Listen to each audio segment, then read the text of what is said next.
I've had the great opportunity and the great blessing to be able to travel a fair amount in my young life. And there's always a moment for me in a flight where when the airplane starts to descend towards the airport, and I kind of look out the window, and you can see up close all these little houses kind of dotting the city that you've never been to before, and you will never return to before. And right, you're like flying over France or something, you're like Guatemala or somewhere that's very bizarre, and you just see house by house by house, millions, right, of people living in this city that I never even thought about before. And for me, there's almost this sense of existential melancholy that comes over me when I realize just how many people there are out there. I begin to think to myself, like, oh my gosh, like I'm not important at all, you know, like there are more people in Asia than outside of Asia. I've never even been to Asia, you know, like there's so many people. And so for me, like landing at an airport and just seeing even just a tiny sliver of all these people that I will never meet in my life, and they'll never meet me, and they'll never know about me, and I'll never know about them, I can sometimes be really kind of overcome with a feeling of almost being forgotten, or a certain sense of like purposelessness of like, what am I doing? You know, like what am I actually, there's so many people out there.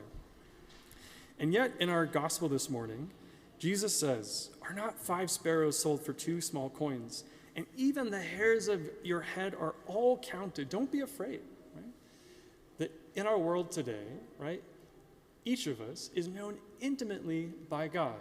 That every single person that I'm flying over as I'm landing at that airport is intimately known by God and loved by him, and he has a purpose for them. Our reading from St. Paul this afternoon can feel a little bit like word salad, you know, like St. Paul sometimes, he says so much all at once that he really says nothing, and you have to like just kind of pause and slow down. You're like, what are you saying? You know, like what's going on? So it's really easy. Our first reading today feels like a lot at once, and your eyes just kind of glaze over, you know. But what he's saying is actually tremendously beautiful.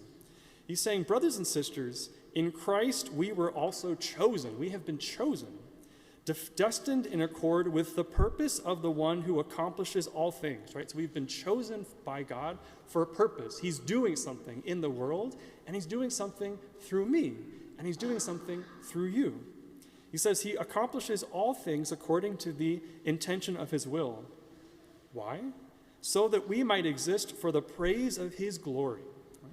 That my mere existence, my mere being a son of the Father, is a praise to his glory. That even for all my sin and for all my brokenness, the fact that I exist, my mere goodness, is the praise of his glory.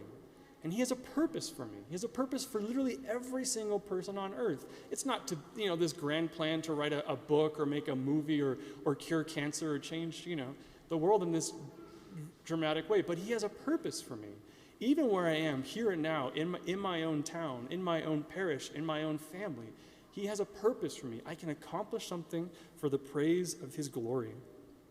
And there's something that encapsulates this idea, for me the best. This is honestly like my favorite prayer of all time. And I just want to read it as kind of the conclusion to my homily, because I think it really speaks very well to what our readings are all about. This is written by St. John Henry Newman. He was an English priest who lived in the 1800s, and his life was all over the place, and he was oftentimes spurned by his friends. He lost his job for converting to Catholicism. He went through periods of great darkness and just confusion, and so he wrote this beautiful prayer, and it's gotten me through, honestly, a lot of dark times in my life, and I hope it speaks to you as well.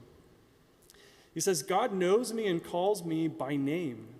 God has created me to do him some definite service.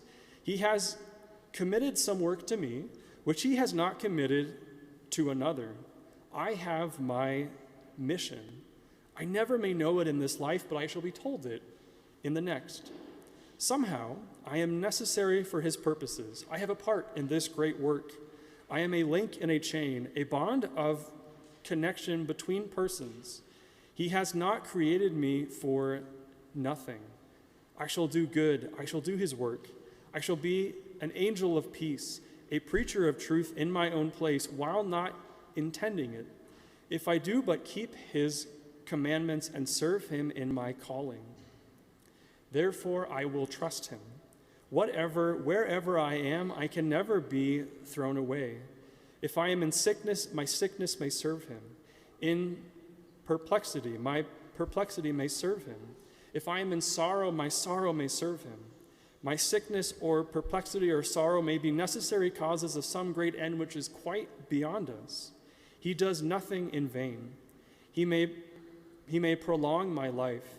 He may shorten it. He knows what he is about. He may take away my friends. He may throw me among strangers. He may make me feel desolate, make my spirit sink, hide the future from me. Still, he knows what he is about. Let me be your blind instrument. I ask not to see, I ask not to know, I ask simply to be used.